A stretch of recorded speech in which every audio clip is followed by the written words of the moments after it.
Hi, Park family. It's David.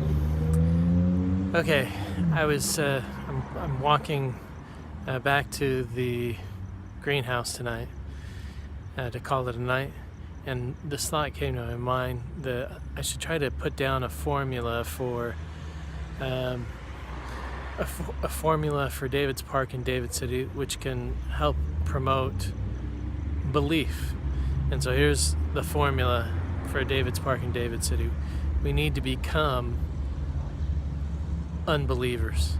We need to become more and more unbelieving and become really good at being unbelieving.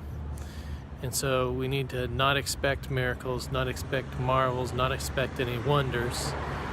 And then we can do not so very piratey things, not so very dead man's things, not so very fun things, and not so very enchanting things a lot better in David's Park and David City when we're more unbelieving.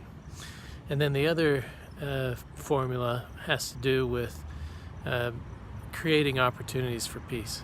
And so to create opportunities for peace, we may want to, within David's Park and David City, increase extremism, increase terrorism, increase contention, increase perversion, increase extremism and terrorism, increase violence and retribution and wrath, and increase contention.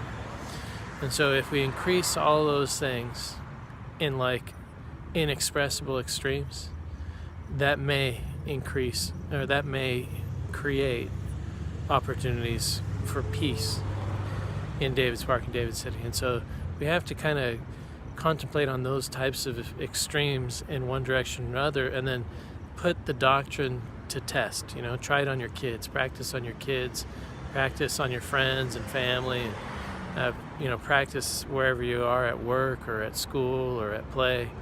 Just practice being unbelieving. In my faith and in my tradition, I come from a faith and a tradition of belief. But I've learned that if we have too much belief on one end of the spectrum, it can frustrate.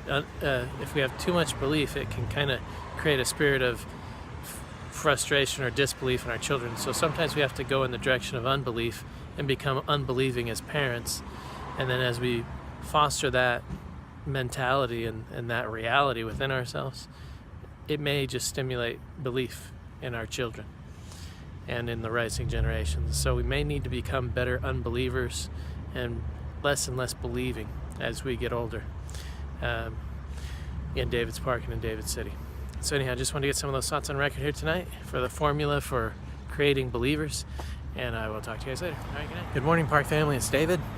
All right, it's the start of a new week, and I'm going to be spending my time working on David's Park and David City. Gonna go back in, contemplate on the shells, the attractions, and the maps.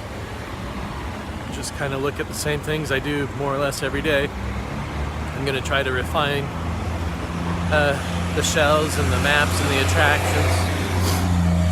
I'm gonna continue to contemplate on what the architecture and engineering should be like in David's Park and in David City, and how it should all be oriented when we build it, so that we take full advantage of the natural effects of the sun during the day and the moon and the stars at night. And we're going to continue to contemplate different things, like what kinds of rising generations do we want, like how do we want to influence the rising generations of God's family? Do we need more believers? Do we need more unbelievers? Do we need more haters, more violence, more extremism, more villains, more devils and devil's jerks? And if we do need more devils and more devil's jerks, how do we create more devils and devil's jerks? If we need more opposition and evil and wickedness, how do we create more of it? And how do we get to the point where we have so much of it that, we start to think about creating other things, like maybe we need more Good Samaritans, or maybe we need more Maybe we need more good turns daily. And so anyhow, we have to kind of contemplate on those types of things, and then in our not so very good tails, attraction, and shell, we need to begin to write, books and stories and tales for David's Park and David City that help, influence those types of things. Okay, so I wanted to get some video footage of just, here they have like a little statue that might go well on a ship, or maybe in a queue or something like that in David's Park and in David City. So I want to get this on video this morning. So here's, I don't know if we call her the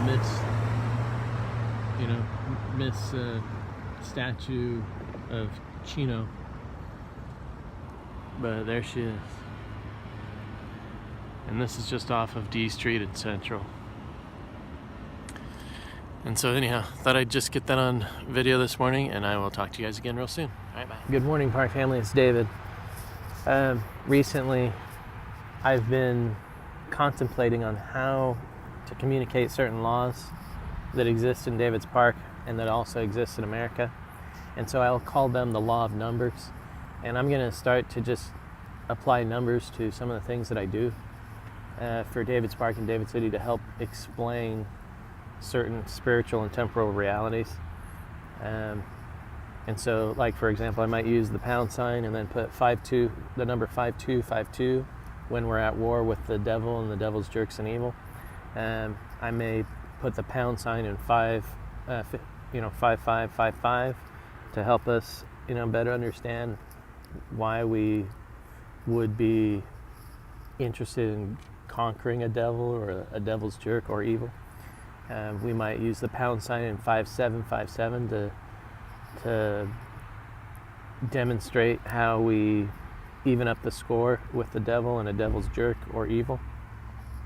We might use the number 13 to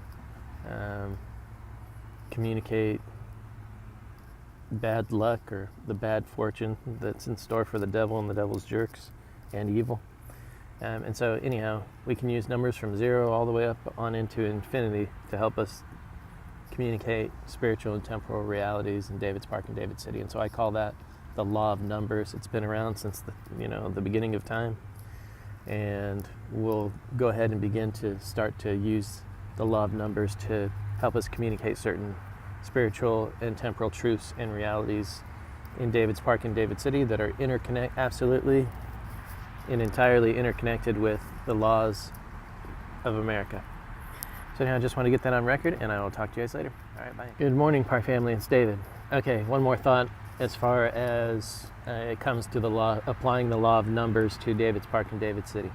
So in David's Park and David City, one day, we're going to have different rides and thrills and attractions and adventures. And, each of our rides, thrills, adventures, and attractions for each of our shells,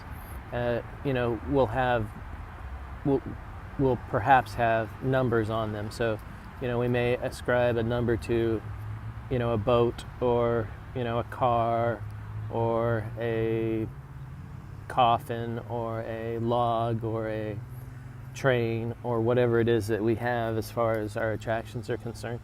And so, let's say we had a train and it had multiple cars on it.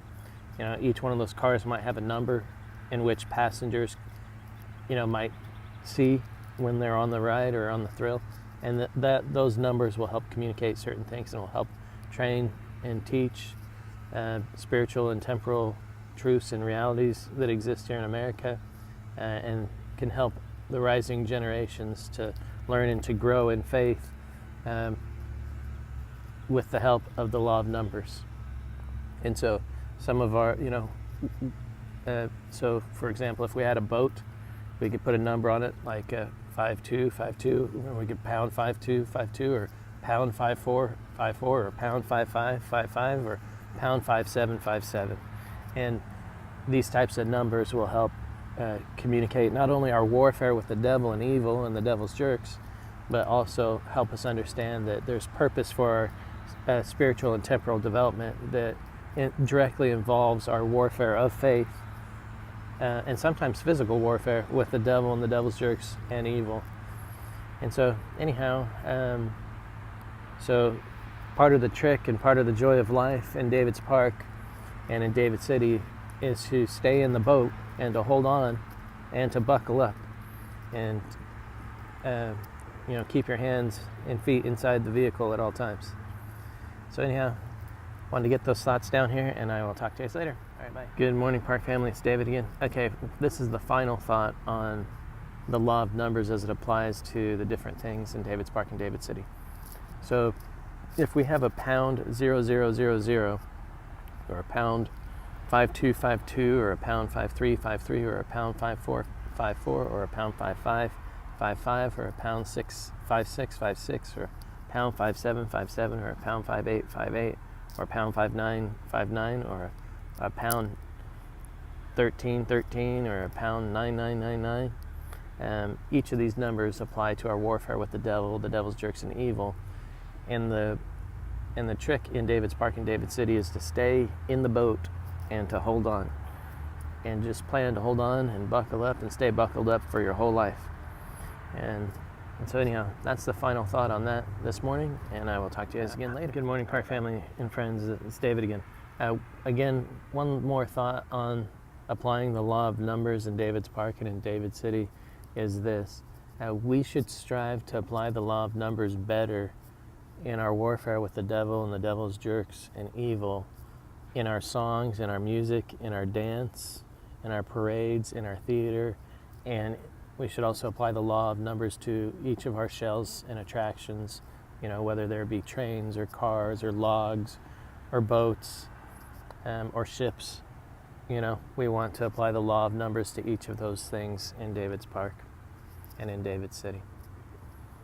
So anyhow, I just want to get that last thought on applying the law of numbers. And what I mean by applying the law of numbers is applying a number to each of our cars or to each of our boats or each of our ships and each of our shells and attractions. You just put the pound sign and a 5252 on it, or a 5353, or a 5454, or a pound 5757.